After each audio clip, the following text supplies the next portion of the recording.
walk into everything we were created for, we have to make a decision. Not tomorrow, not when things are easier, right now, right here. We're not waiting for validation, applause, or a convenient moment.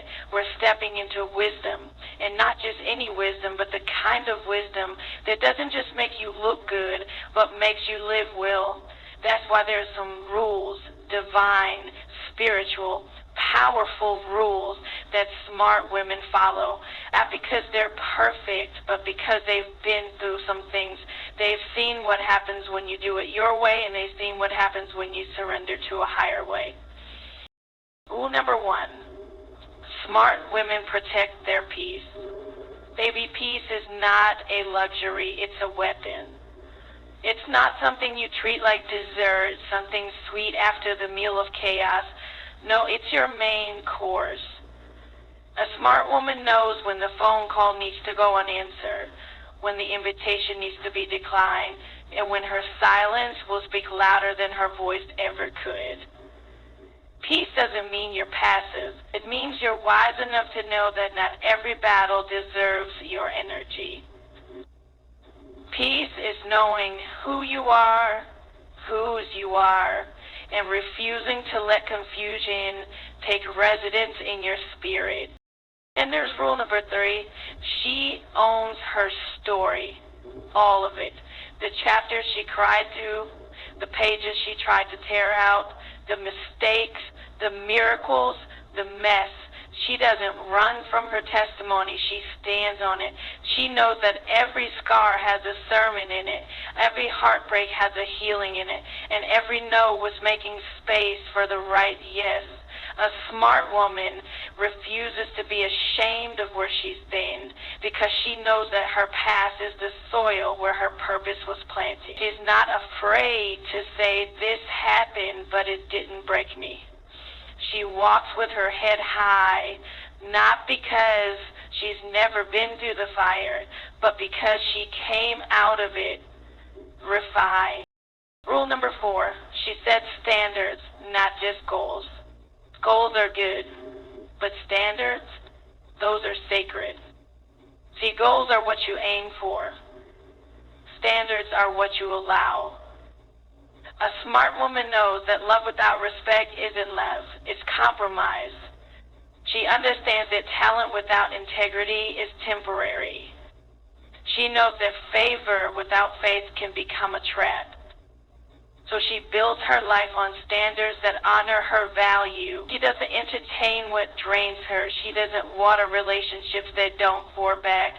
She doesn't dumb herself down to be digestible because she knows if you have to shrink to fit, it was never designed for you. And we move into rule number 5. She heals out loud. That doesn't mean she broadcasts her pain for pity. It means she lets God use her healing as a lighthouse. She knows that what tried to destroy her became the oil for her anointing. She's not afraid to say, I was broken, but I didn't stay there. She knows that healing isn't linear, but it is necessary. And she gives herself grace on the hard days. Because healing isn't just about you, it's about everyone who will be set free because you were brave enough to do the work. She sits with the little girl inside her and says, we're safe now. And from that place of honesty and wholeness, she builds a life that isn't just beautiful, but whole. Rule number 6, she trusts the process even when it doesn't make sense. Listen, smart women know that faith isn't about seeing it all clearly. It's about walking when the path looks blurry, praying when the answer feels delayed, and showing up even when your knees are shaking. She knows that delay isn't denial. She knows that closed doors don't mean rejection. They mean redirection. And she holds on to the promise when all she has is a whisper. She doesn't let fear dictate her pace. She lets purpose pull her forward. She plants seeds when others are panicking. She rests when others are rushing because she's anchored in something bigger than her circumstances. And the 7th rule, she remembers who she is every single day. She doesn't wait for someone else to affirm her calling. She wakes up and declares it. She doesn't dress for the lights. She dresses for the assignment. She doesn't talk to God like a stranger. She walks with him like a daughter. And when life tries to tell her she's too much, too late, or too little, she talks back. She speaks life over her. She worships through warfare. She dances in the dark because she knows the light is coming. She refuses to forget her crown even when it feels heavy, because she understands that grace may be invisible, but it's holding her together. So when people ask her how she does it, how she keeps rising, how she keeps glowing, how she keeps showing up, she smiles, because it's not about being perfect. It's not about always getting it right. It's about choosing wisdom.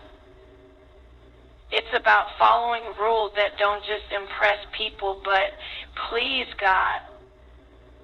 It's about knowing that when you honor who you are, everything you need starts looking for you. She's not waiting to be chosen. She is the choice. She's not shrinking. She's expanding. She's not surviving. She's thriving, because she follows rules that set her soul on fire, rules that elevate, that protect, that align, that build. She's not just smart. She's wise. She's not just powerful. She's positioned. Protect your peace. It's your power, not a privilege. That truth is deeper than it sounds. It's not just a cute phrase to put on a mug or a caption on social media. It's a lifestyle. It's a revelation.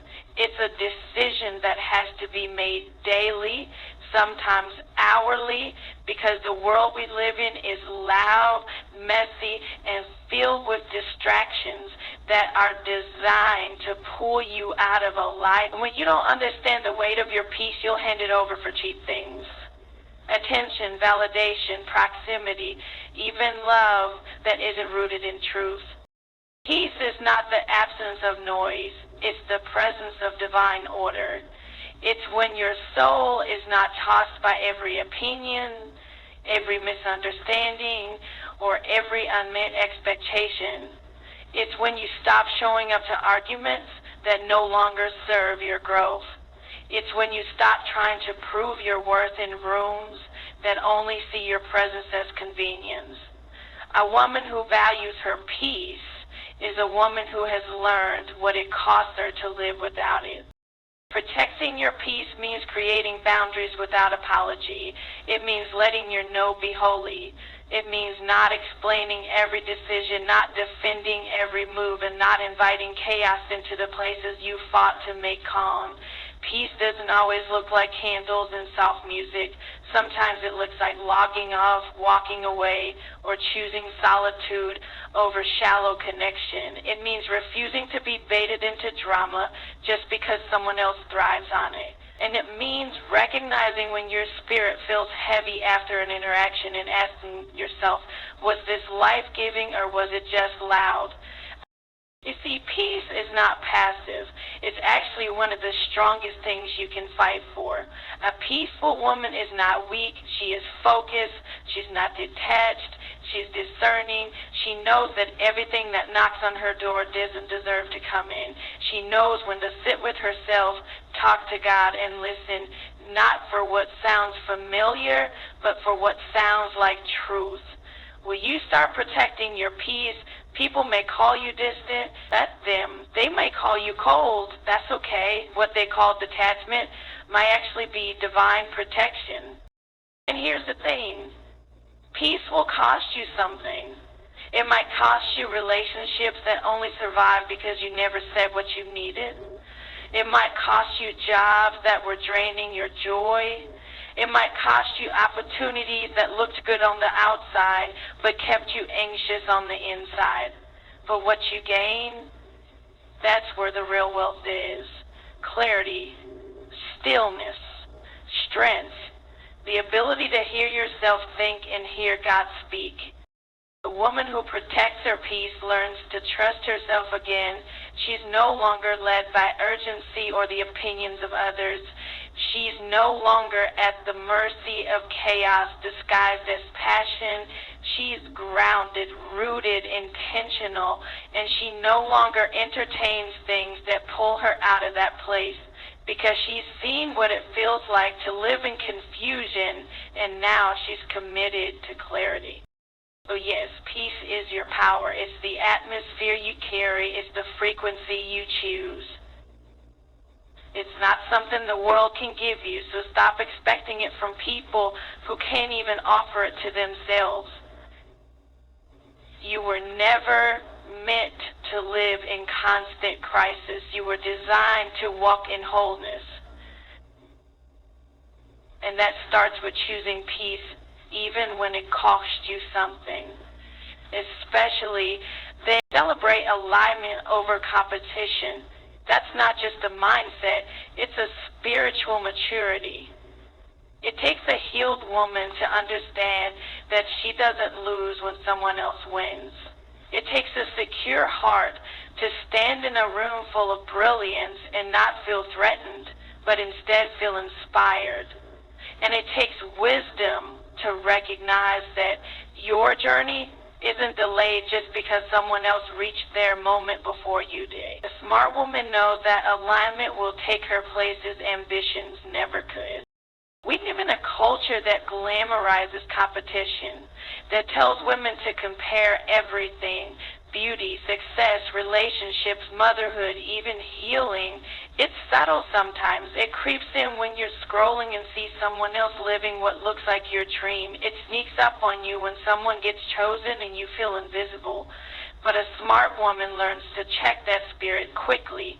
She reminds herself, what's for me is mine. It doesn't matter how many people are doing it, saying it, living it. I don't have to compete when I was created with purpose. Alignment, though, that's different. Alignment says, God, place me where I'm meant to grow. It says, show me who I'm supposed to walk with, serve with, build with. It's less about climbing and more about connecting. It's not about standing out, it's about being placed. You see, when you chase competition, you might end up in rooms that look impressive but feel empty. But when you choose alignment, you walk into spaces where your soul feels settled, where you're not performing, you're just being, where you're not trying to prove yourself, because they already see you. Smart women celebrate other women, not just in public, but in their hearts. They clap even when it's quiet, because they know that praise is a seed, and what you celebrate in others, you make room for in yourself. You can't want someone to celebrate you if you can't genuinely cheer for someone else. And when you're truly aligned, you're not intimidated by someone else's light. You're empowered by it. You realize that we don't need fewer powerful women. We need more healed women, more bold women, more women who know how to honor each other without shrinking themselves. There is a divine beauty in alignment that competition can never match, because alignment brings peace, clarity, divine timing. It brings people into your life who speak to your purpose, not just your potential. It brings opportunities that don't require you to be anyone other than who you truly are. When you stop competing and start aligning, you find that the pressure lifts. You stop striving. You start flowing. You stop hustling for worth. You start moving in grace. Sometimes we don't even realize we've been caught in the trap of competition until our joy gets low and our comparison gets loud.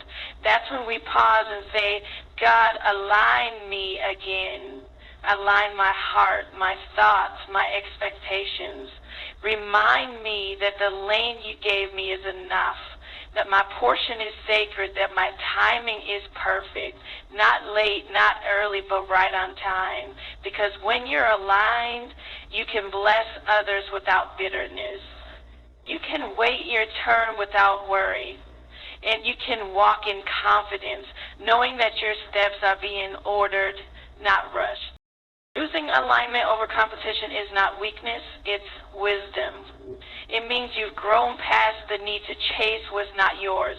It means you understand that who you run with matters more than who you outrun.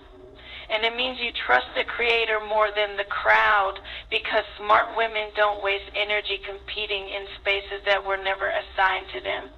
They wait, they watch, and when it's time, they walk into divine alignment and everything changes. Own your story. Your scars carry strength. It's one thing to survive what you've been through. It's another to own it, to stand in it, to say, this happened. It shaped me, but it didn't define me. A smart woman knows that pretending to be untouched doesn't make her strong. It just makes her disconnected from the truth. She understands that her power is not in perfection. It's inauthentic. And when you can look at every broken place and still find beauty in your journey, you've stepped into something deeper than confidence. You've stepped into purpose. We live in a world that teaches women to filter their lives, to clean up the mess before anyone sees it, to edit the narrative so it looks more polished, less painful. But healing doesn't happen in hiding. Transformation doesn't happen when you're trying to curate your image. It happens when you tell the truth.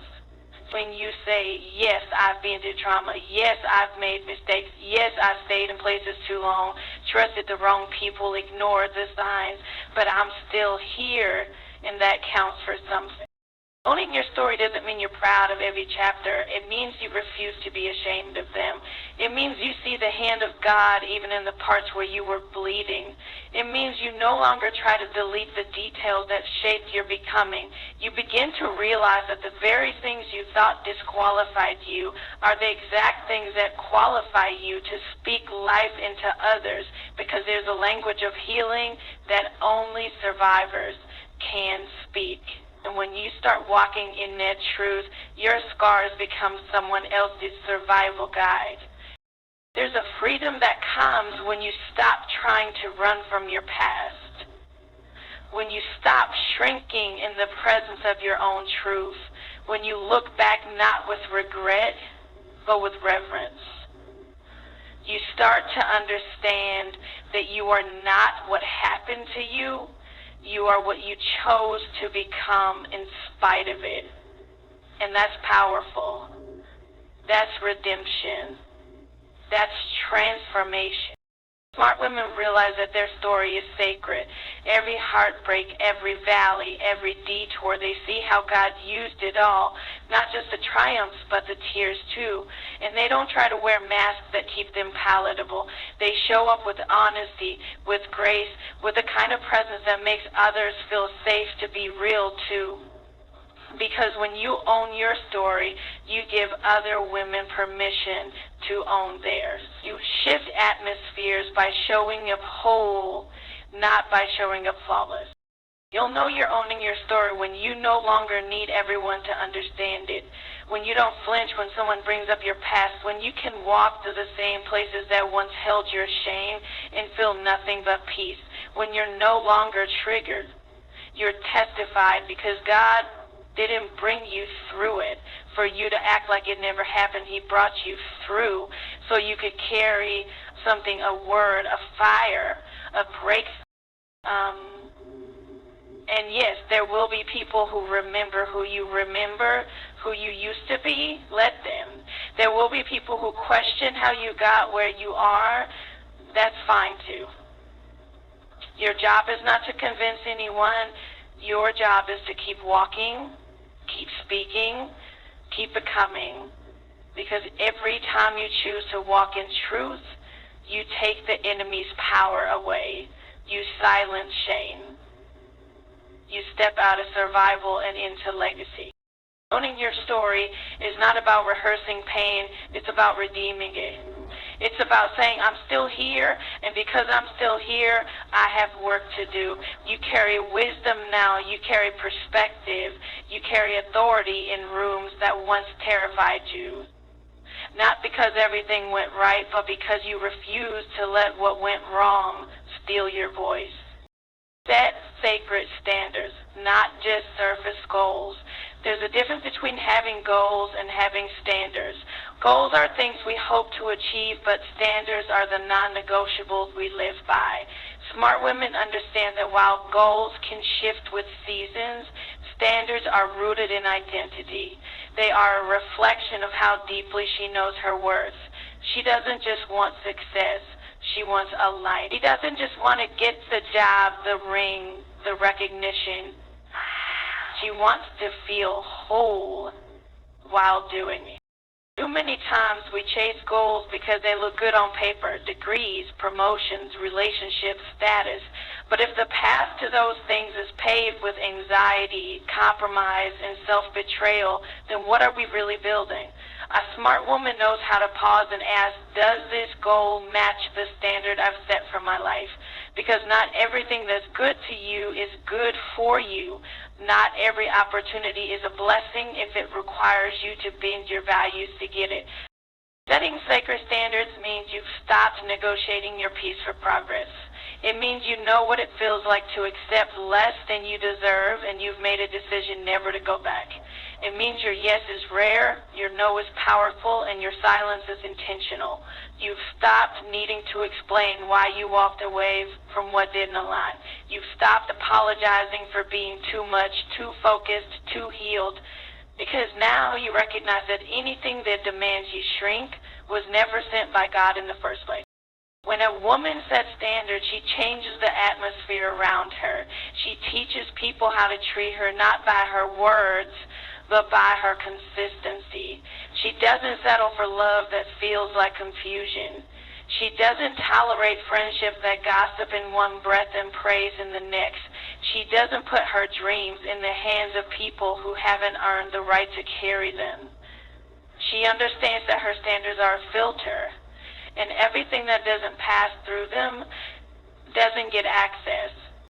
This kind of discipline doesn't come overnight. It's birthed through heartbreak, through growing pains, through hard lessons.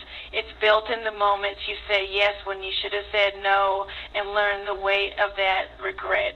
But eventually, a smart woman wakes up and says, I can't live like this anymore. I can't keep giving pieces of myself to people or situations that don't value the full version of me.